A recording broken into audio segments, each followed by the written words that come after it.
How many ounces of silver are you leaving your children?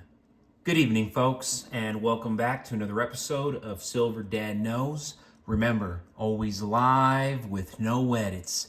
If this is your first time here, hit that subscribe button now, as you're going to like what I'm about to say. So yes, just to begin this evening, it has been some time, but I'm presenting right here a 2023 Crown Coronation Britannia. This is a very nice piece right here. You're not going to see that really nice violet hue aside from these Britannias, the kangaroos, and some maple leaves, but the maple leaves, you see it more intensely on these Britannias. But yes, the 2023 silver 1 ounce Crown Coronation Britannia, truly a stunning piece to commemorate the coronation of King Charles III.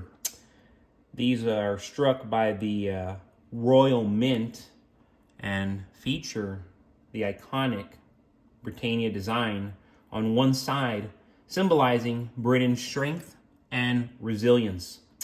And the first official portrait, which I really like, that's what really makes this piece stand out, really makes it so cool. It is the first official portrait of King Charles III. And as you know, these were created by the sculptor Martin Jennings. Interestingly, you always think these are 4 9s, but they're actually 3 9s. These are minted in 0.999 fine silver. Nonetheless, highly sought after by collectors and investors like myself. The intrinsic design highlights elements. You get that secure wave background, and then you get the security features ensuring authenticity. But this special coin celebrates a historic moment in British history while maintaining the Britannia's series for artistry and value. Whether you're adding it to your stack or as a collectible, these 2023 pieces, very attractive, they truly offer investment appeal, and I would say they are truly must-haves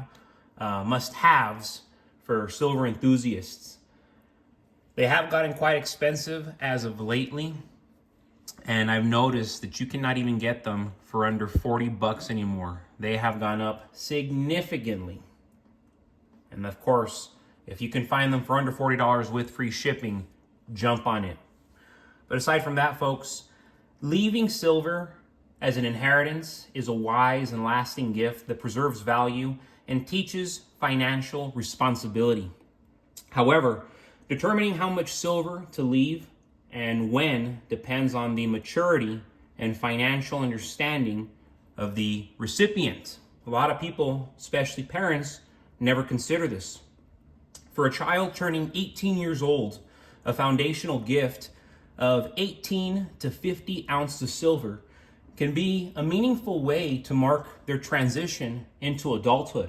This amount is symbolic yet significant, providing them with a tangible asset to start learning about the value of precious metals and the importance of wealth preservation. At this age, though, their level of responsibility is often untested, so the amount should remain manageable to minimize the risk of misuse. If the child hasn't demonstrated financial maturity by 18, it's often better to delay the inheritance until they are at least 30 years old. By this time, they may have a better understanding of money management and long-term planning.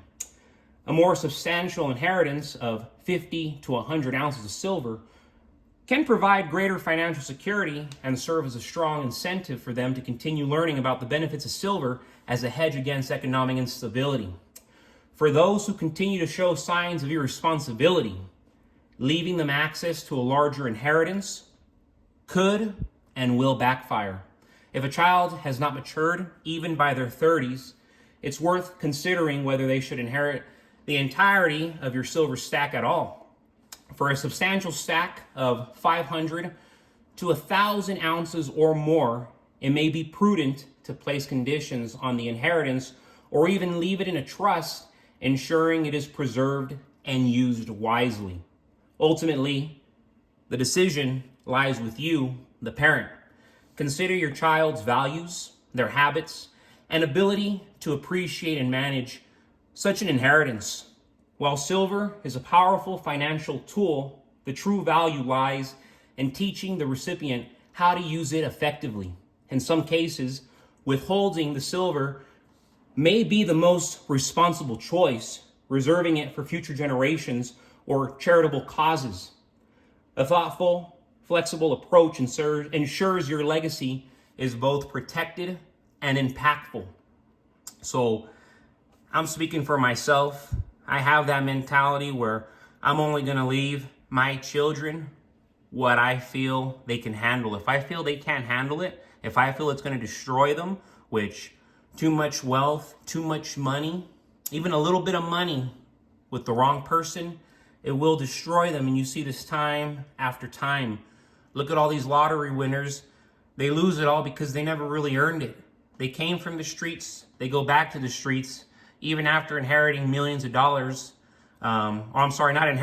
Winning millions of dollars. And that's just it. You know, you cannot win your way to the top. You either get there through hard work, through strategy, through sacrifice. But this idea of inheriting and, I'm going to give all these things to my children, that's great.